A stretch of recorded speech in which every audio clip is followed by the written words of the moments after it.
Hey y'all, snappers, it's been forever.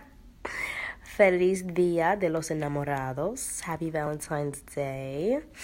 So I had this amazing training and I wanted to share this amazing information with you guys. And you know how I'm always looking out for my parents because, it takes a village to raise these kids. So, whatever I learn, I always want to share with you guys. And I always hope that you guys do the same, help me, help you, help me, help you, So anyway, I'm sure that some of us parents, depending on the age of our children, we've already had that conversation regarding bad touch, good touch, right? Or maybe you are planning on having that conversation, which I hope you are, to, talk to our kids about inappropriate touching. So basically, usually the conversations go a little bit something like this. Don't let anybody touch your penis. Don't let anybody touch your vagina. Don't let anybody touch you. Don't let anybody touch your private parts.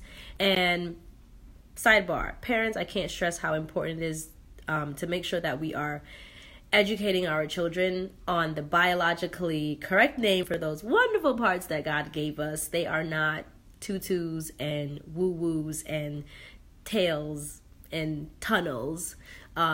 They are what they are. And the only reason why I say that is because I learned that there was a girl who was molested and she went in front of the judge and said that guy put his hand inside of my pocketbook and that guy got off on a technicality.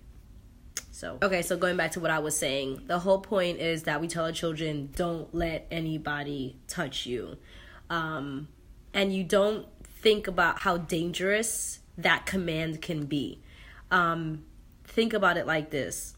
If I give you a jar of cookies and I say, don't let anybody take a cookie from that cookie jar, and somebody comes and takes a cookie out of that cookie jar, whose fault is it? It's your fault because I told you not to let anybody take a cookie out. That was your responsibility. And because somebody did, it is now your fault. So relate that to sexual abuse and imagine your child, somebody touching your child after you told them don't let anybody touch you.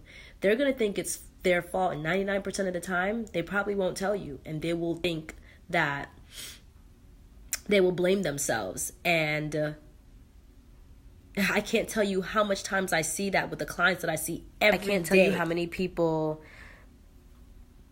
many clients I deal with that are not traumatized by just the experience alone, but the hardest thing for them to overcome is the shame and the guilt because they continuously blame themselves for what happened. So we as parents, as aunts, uncles, godparents, teachers, nurses, whatever, if you come in contact with children, it's about changing the verbiage. Words are so powerful, man, and they can change the entire dynamics of a situation, of an experience. So with this situation, it's about simply changing the verbiage to something else where the child feels more in control. So when the time is right, have that casual conversation with your kids, your godkids, your nieces and your nephews, and simply tell people that they are not allowed. That's it. They're not allowed.